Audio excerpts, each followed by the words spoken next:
الملف رقم 408 في كورس الداتابيز ان سي شارب او السي شارب. احنا في ليفل 7، في الكورس رقم 7 ليفل 2 في الداتابيز. كان ليفل 1 عن الادو وليفل 2 عن اللينك. احنا في المحاضرة رقم 8 في اللينك، يعني تقريبا فات ساعة كده شرح. احنا داخلين على ساعة، بنقفل ساعة شرح يعني في خلال الملف الثامن ده. سبق برضك احنا هنتكلم في الملف ده عن الجوين. هنعمل عندنا تو كلاسز او تو تيبل. هنفترض كل كلاس هنعمل جوين بين التو كلاسز ونطلع النتيجة كويري نتيجة الجوين دي. يعني فروم مثلا جدول الموظفين اوبجكت موظف، وفروم جدول الكونتاكت اللي هي اوبجكت الكون اون امب اي دي بيساوي ايكوال كون اي دي. يعني هنا كان في المشترك بين الجدولين اللي كان اسمه ماي ليست امب وامب كونتاكت. الاتنين دول كان في بينهم هنا كل واحد فيه اوبجكت. الاوبجكت اي دي دوت اي دي ده بيساوي ده ايكوال ده. هختار ايه؟ عايز النتيجة اللي تتعرض الكون، الاوبجكت اللي اسمه كون اللي من الامب كونتاكت، اللي هي دليل التليفونات بتاع الايه او دليل الاتصالات او وسائل اتصال الموظف ده. فهناخد امر جوين اللي هو باين عندنا في الشكل بتاعنا ده، هنشرحه بالتفصيل.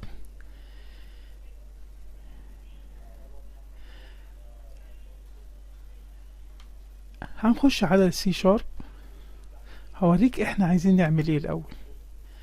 ادي رن للبرنامج، ادي امر جوين. لو عملت جوين كده هيجيب لي الموظف رقم 1. الموظف رقم 1 دي الكونتاكت بتاعته، ونفضل بقى ماشيين بالطريقة دي. الموظف رقم 2 دي اتصالاته تليفوناته. رقم 3 عنده تليفونين، عنده 3 تليفونات، رقم 3 رقم 4 1 2 3 وهكذا لحد الموظف رقم 15 عنده تليفون واحد، 12 تليفون واحد، 10 تليفون. هنعمل ده بقى ازاي؟ بسيطة.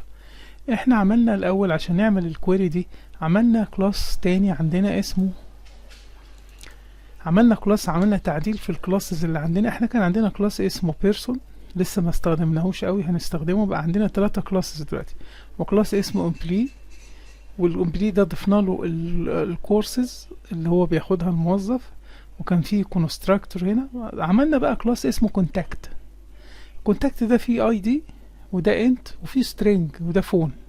كان ممكن نحط فيه ايميل ونحط حاجات معينة، بس احنا بسطنا الدنيا يعني. طب احنا عملنا دلوقتي كونتاكت.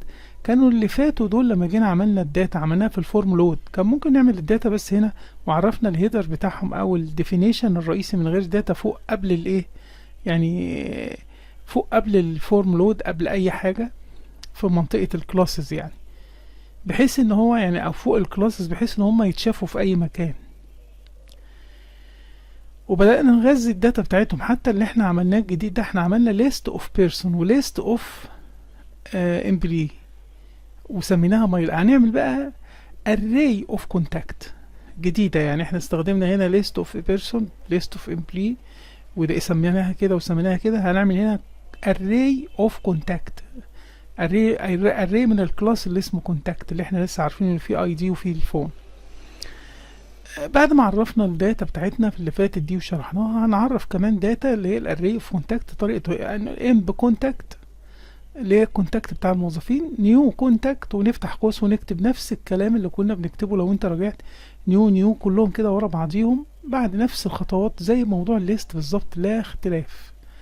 احنا زي اللي هنا ماي ليست نيو ليست اوف كذا ونفتح ونكتب الداتا. نفس الكلام في الاري اوف كلاس نيو كونتاكت اوف، والكلام ده كله اتسبق وشرحناه في كورس الاوبجكت اورينتد بروجرامينج، الداتا تايب وتعريفاتها والانيمنس داتا تايب والكلاسز وازاي نشحن داتا اون فلاي كده بالطريقه دي. عرفنا الكلام ده كله وتقدر ترجع له في الكورس، مش كبير قوي، كله بتاع 10 ساعات او اقل يعني زي ما هشرح لك ممكن. المهم يعني عملنا الكونتاكت ده خلاص. بقى عندنا كونتاكت، كتبنا اي دي 1 ده تليفون، اي دي 2 اي دي 3 اي دي 6 ده تليفون، وعدنا تاني اي دي 1 وادينا له تليفون تاني 2 3 4. لكن هنا 9 عشوائي. الارقام هنا محطوط ايديات عشوائيه وتليفونات، في اللي عنده تليفون وفي اللي عنده 2 وفي اللي عنده 3 وكده، وفي اللي عنده 1 وهكذا.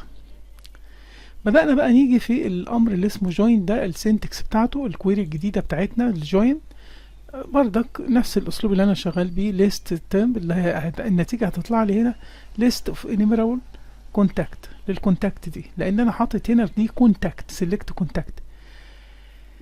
يعني انا عايز النتيجة اللي تظهر كونتاكت، بس في الكونتاكت دي نتيجة الاتنين مع بعض. ايه بقى الموضوع؟ هنقوله from emp in my list emps emp in my list، يعني من الاوبجكت اللي هو emp ده اللي هو نوع كلاس ده اوبجكت من الليست اللي اسمها emp اللي اسمها my list emp دي join.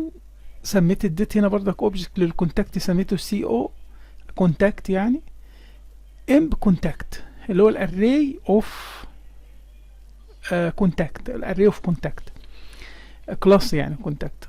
اصبح كده دي جوين اون بقى. دول ده يبقى اول حاجه اسم الجدول الاولاني او اسم الكلاس الاولاني اوبجكت والكلاس، واسم جوين على اوبجكت من الكلاس الثاني. طبعا الاسماء دي هو لازم تتكتب عشان هي دي اللي انا عايز اطبع بيها. الاسماء اللي عايزه الفاريبلز دي هي اللي انا عايز اطبع بيها، او الاوبجكتس دي. هو كان ممكن هو يستنتجها بس عشان اقدر اكسس من خلال الداتا دي.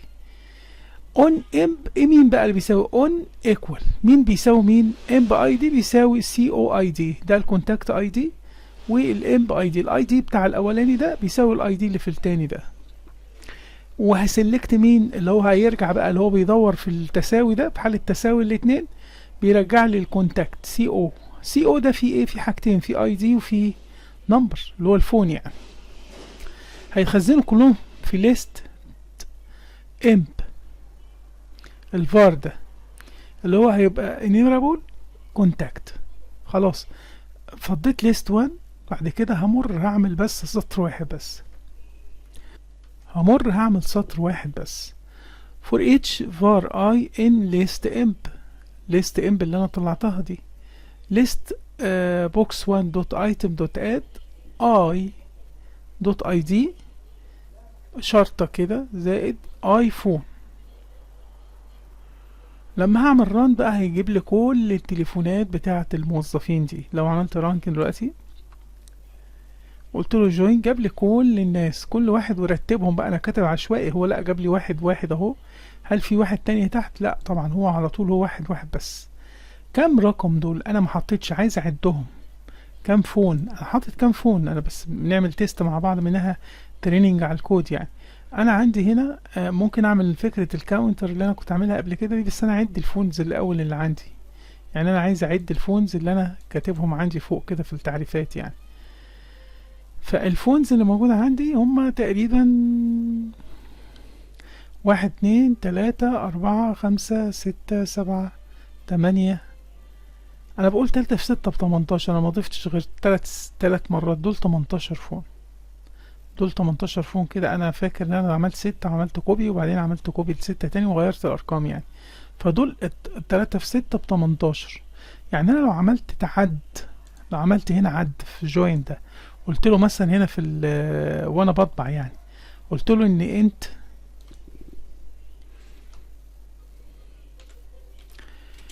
سي سي بتساوي 0 سيمي كولون، وبعد كده قلت له هنا سي بلس بلس بتزود يعني عليها سي سي سوري سي سي بلس بلس سيمي كولون.